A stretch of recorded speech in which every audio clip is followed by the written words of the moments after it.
We got a special guest, Don. You and I had a chance to talk a little bit before we went on, and wanted to have him on when we had the indication from the publicist that he was available. It's written a really interesting book. You don't see a lot or really get a lot of information about some of the great baseball legends of the past. I'm talking about really of the early 1900s. Of course, Ty Cobb was one of the all-time great ball players. A lot of stories about him. Of course, it was before television and radio, so you didn't get to see or hear a lot of them, but reading in baseball history, as you and I have done over the years, Don, really fascinating to now have a chance to talk to the grandson of Ty Cobb. His name is Herschel Cobb. He's written a book called A Heart of a Tiger, Growing Up with My Grandfather, Ty Cobb, and Herschel joins us by telephone tonight. Herschel, thanks for joining us. How are you? I'm doing really well. Thank you, fellas, for having me on your program. It's a pleasure to be here. Where are you situated at the moment? I am in Menlo Park, California, which is a good golf shot from Stanford University.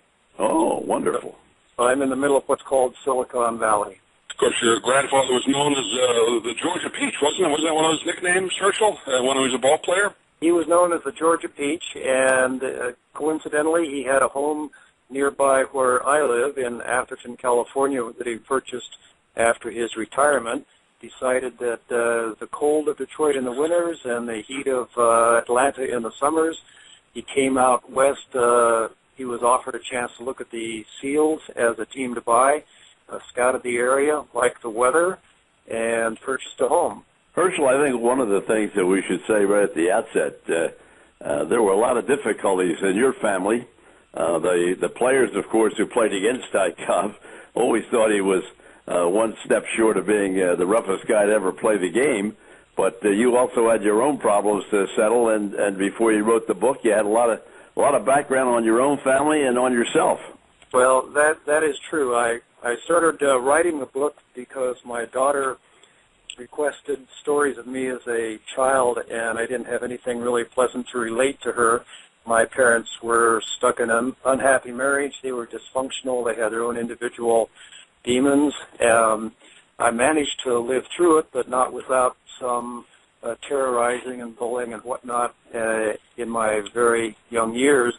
But anyway, when my daughter asked me for some stories about my childhood, I immediately started relating some funny stuff about summers that I spent with my grandfather, Ty Cobb, either in Atherton or going up to Lake Tahoe, where he had a cabin at Cave Rock on the Nevada side, about 8 miles north of South Shore.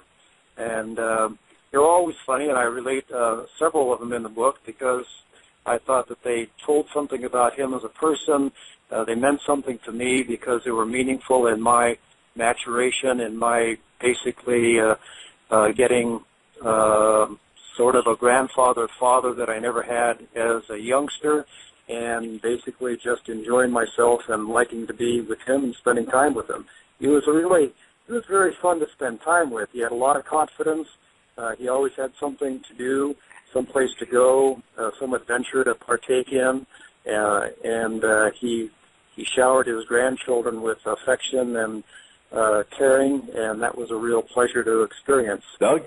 Yeah, I had a chance to read through the book, Herschel, and a lot of great stories like you mentioned, but as Don kind of alluded to there, difficult situation, obviously, with your dad, having to deal with that, and your grandfather almost having to kind of be a surrogate father for you at times. Would that be an accurate way the relationship was? Yeah, in many respects that is accurate. I don't really try and characterize it that way, but my dad died when I was 8 years old. He was 33. He was over 6 feet tall, a little over 300 pounds, and he died of a heart attack. I felt quite relieved at the time because he was just an unhappy person. He was a bully and did a lot of terrible things.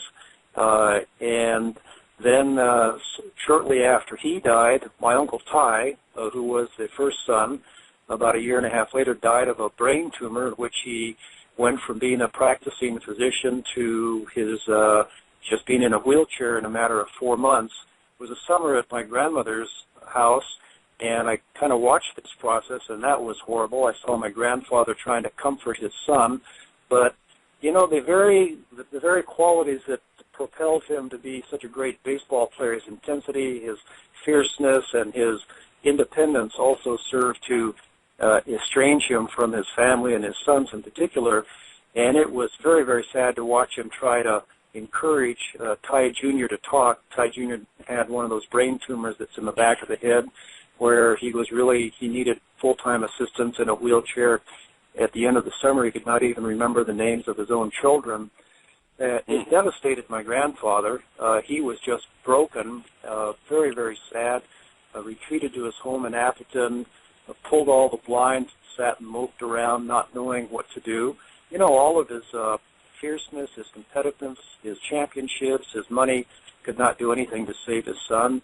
And I think he knew that he'd never meet either of these two sons as grown men and have a family. Well, it was Herschel, you just touched on one thing that we've followed through the years so carefully.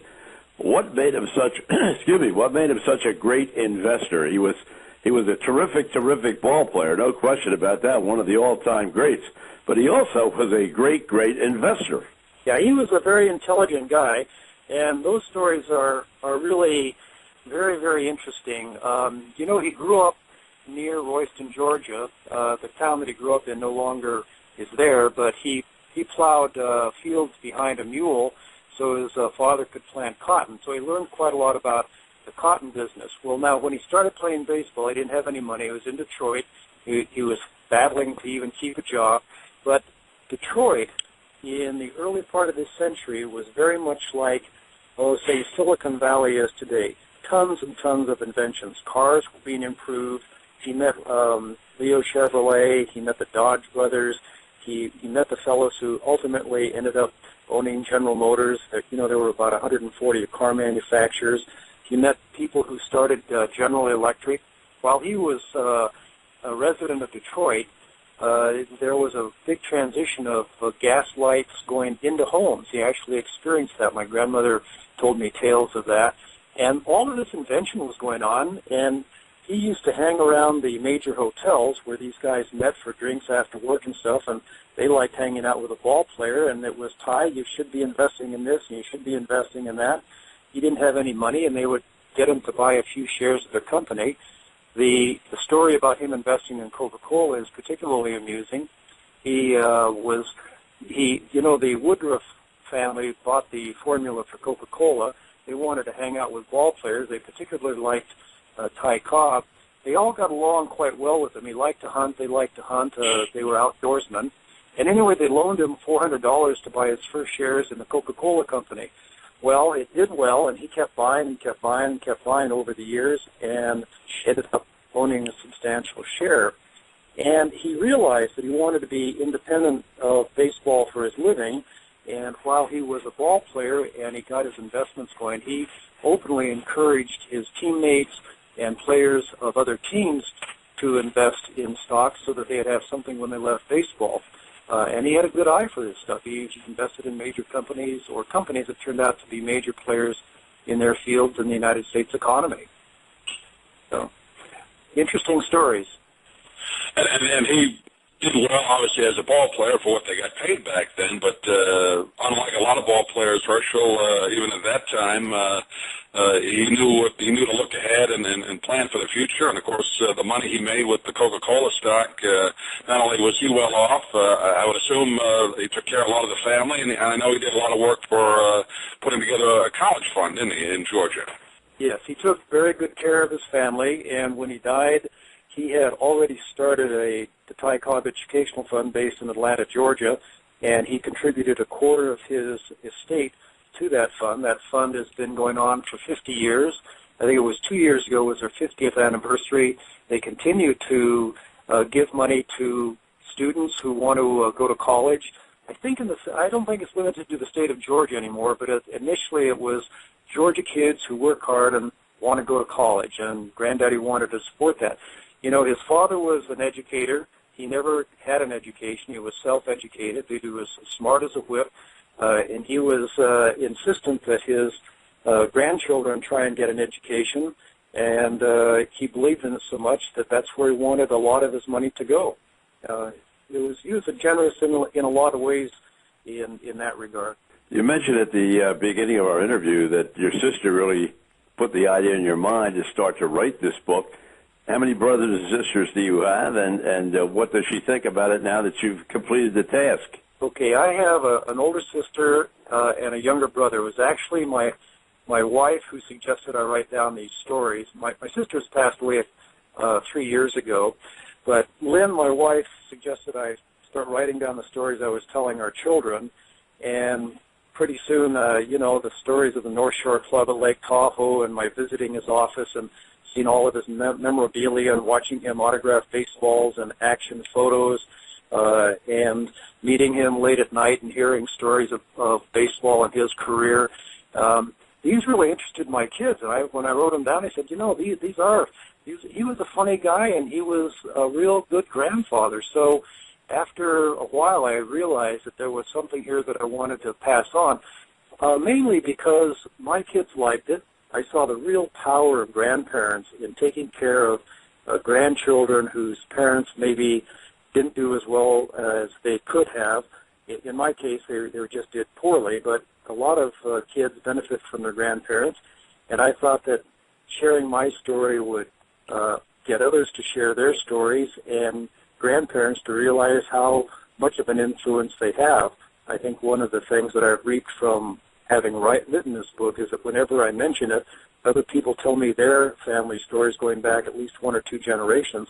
And I tell you, Doug, the stories are just incredible. People have such strength and fortitude, and they pass it on to their offspring and their grandchildren. It's great. It's a great thing. You got a great story in the book, Herschel, about when you went in and I guess for the first time you saw Ty Cobb's, some of his memorabilia, some of the trophies, all the baseballs that he would sign. And was that the first time that it kind of hit you how much of a legend? I know you probably knew your grandfather was a ball player, but how much of a legend he was when you saw all that stuff? Oh, absolutely. I knew my grandfather played baseball, but he never liked my mother. He kind of saw her for what she was, and she liked him. She disliked him intensely, and where I grew up was a small town, so not many people talked baseball much. But anyway, it was an afternoon that I visited him after I had finished my first year in what was Babe Ruth League in those days, a full-size diamond and all. And the expectations of me as a baseball player just ballooned. I mean, people were yelling at me to do things that just sounded very, very strange. I mean, to bite people and get a hit every time. And so when I saw my grandfather that summer, I went in, and boy, I had a head of steam going. I wanted to know what in the hell he had done. And he had never, he wasn't a braggart at all. He didn't say, I did this and I did that. He'd never mentioned baseball or his career. He was really much of a, grandfather, see what you kids can do out in the backyard, have ice cream. Well, anyway, he shooed away my sister and my younger brother and took me by the shoulder and said, come on, you can help me for a while. We went into his office, and he sat me down in this swivel chair next to him, and he started reading this letter, and I started looking around, and man, there are autographed pictures of Babe Ruth and Tris Speaker and used baseball bats in the corners and gloves. But right in front of me was a poster of him, and it had these various parts of his career with a big picture of him in an oval center, and it was batting and sliding and fielding, and I thought, oh my God, everything that I suspected is real. And for a moment it really scared me because I thought, oh my God, now he's going to expect me to do this in baseball, or maybe he's not going to be the same grandfather that I really want. Because, I liked having a grandfather. It's great that he's Ty Cobb and he's a great baseball player, but I liked him as a grandfather. He was fun to be with. He always had a few dollars in his pocket, and he liked ice cream. But we spent an hour there reading letters from kids who wanted an autographed baseball or an action picture. They had something to say, and they wanted some special help. And you could tell he kind of empathized with these kids, but he always liked kids. I saw him many, many times with kids, and he was always generous in offering ice cream in particular. Well, yeah, we did, and after an hour in there, and he didn't say anything. He just said, well, I guess that's enough. Let's go out and see how the ice cream is doing with your brother and sister. And he left me there for 5 or 10 minutes to just gawk over everything that was there that was part of his baseball career. And we went into the other room, and there was ice cream, and that was that was a central thought. So, yeah. Well, Herschel, you mentioned you're in the Silicon Valley where he actually went out in the later years and decided that was the place to live. And I know you didn't invent Microsoft, but what is your claim to fame out there in Silicon Valley? You know, I have a lovely family. Lynn and I met later. I think when my daughter was born, Madeline was born, I was about 48. When my son Ty was born, I was 50. So I had a lot of years to kind of work through some of the scars and demons that my parents had left me with. And I've been blessed with 2 healthy children and a wonderful wife who's encouraging all the time and laughs at me in just the right ways. And my daughter laughs at me in just the right ways. You know, Ty, my son, is down in college playing Division III basketball. He has tens and tens and tens of buddies. He's just like my wife. He's very gregarious and open, handles interviews really well. You would enjoy meeting him, and I hope someday that we can spend, have lunch together or something like that. I don't think I have any particular claim to fame. We have a pretty typical life for our area. Everybody goes to school. Premium placed on getting into a good college and working hard and making your own money and having a lot of friends and treating people decently. Terrific. Yeah. Herschel, before we wrap up, there's been so many, legendary stories about all those ball players of those years, Babe Ruth and like you mentioned, Ty Cobb and all those guys. A movie they made a few years ago with Tommy Lee Jones, kind of, when he was in the age group, I guess, when he was your, a grandfather at that time. How much of that is accurate and how much is kind of legendary or mythical? Well, that movie is based upon Al Stump's book, and I think Al Stump had a notion that he was going to attain a certain level of fame, and I think he took some liberties. I didn't see the movie, but I read the book, and when I read the first chapter, I just laughed because the first chapter is about traveling up to Lake Tahoe to the cabin in the winter of 1960 to work on Ty Cobb's autobiography. I was just saying, Al Stump never was at that cabin. He misdescribes the cabin. He has it as a huge hunting lodge. He has a fireplace described as brick. It's not brick. It's granite. You would remember it because it's granite and big wooden polished slab across the top. It's a very simple cabin with one grand room and a bunch of small bedrooms. And in the wintertime, it doesn't even open up because you've got your water from Lake Tahoe, and you need to prime a pump to get any water into the house. Well, if it's snowing, you're down there in freezing water trying to prime this pump and shouting back and forth, is it working, is it working? I can't see my grandfather having done that, nor Al Stump. Also, the more important thing is that Granddaddy died in 1961, mid-year, so he would have been within 6 to 8 months of dying during that trip, and he was in no shape to travel. He was hobbling with a cane. He refused to drive his own car. Stump has both of them driving separate cars. But I will tell you this. I read the book, Cobb by Al Stump, and other than Ty Cobb was not a womanizer. That just wasn't his thing. He liked to go hunting with his buddies. He liked his bird dogs. He kept a kennel of bird dogs in the South. If you take that out, it's a pretty good read. And you take the first chapter out and realize that they wanted to create, a Gothic character. But most of the book is a good read, and a lot of it is not inaccurate at all. So, he was a very, very fiery, exciting person. And in the early years of baseball, I would say that baseball really, really benefited by having somebody who was a lightning rod for drawing people into the stadiums. They wanted to see Ty Cobb do exactly what Ty Cobb was best at. And I don't know if you've ever heard Casey Stingel's final commentary of Ty Cobb, but I've read it many times, and it goes something like, his greatness was vastly more than statistics. It was something that only those who saw him in person could really understand, and even they usually had a hard time putting their feelings into words. Stingle says it was like he was superhuman. That's how he and I think Cobb's dazzling hitting, his base pass running. I've read quotes where Babe Ruth says, yeah, I was a great hitter, but, if I hit the ball, that was great. But think about Cobb. If you didn't, if the pitcher wanted to get rid of Babe Ruth, they just walked him. But you can't can't walk Ty Cobb because once he's on the base paths, he's going to steal second, then he's going to steal third, then he's going to steal home, and he rattles everybody and he changes the entire game. They were competitors, but they had a lot of complimentary things to say about each other. They played golf together. Cobb tried to help Ruth in his later years and had a lot of sympathy for his illnesses in his later years. You know, granted, he said, you know, Babe he just didn't look good, and you know, just wasn't himself.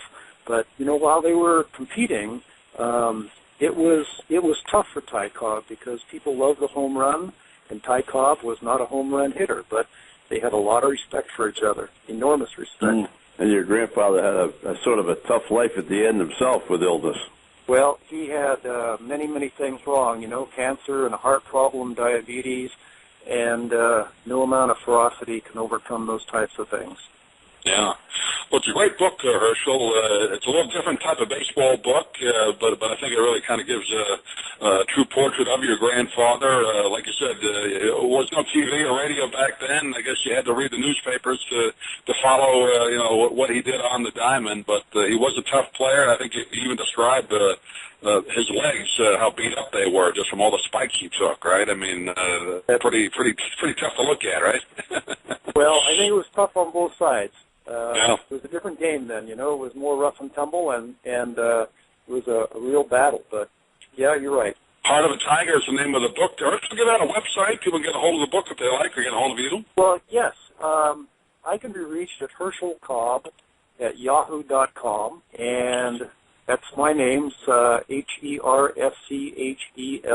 HERSCHELCOBB at yahoo.com. Anybody wants to contact me, we can arrange to get them a signed copy of the book, and I'm happy to do that. I don't have a website for the book, but it's available in bookstores and on Amazon, and there are a lot of parts of it that are an interesting read. Great. Well, Herschel, it was great having you on with us, and just a fun 20 minutes. I really appreciate what you've done, and I'm going to get the book from Doug as soon as he's finished with it, but I can't tell you how much I've enjoyed the last 20 minutes. Well, it's been mutual then, gentlemen. I really appreciate you taking the time to have me on your program. It's been a pleasure. Great. Thank you, Herschel. Look forward to talking again. All right. Thank you. Bye now. Bye-bye.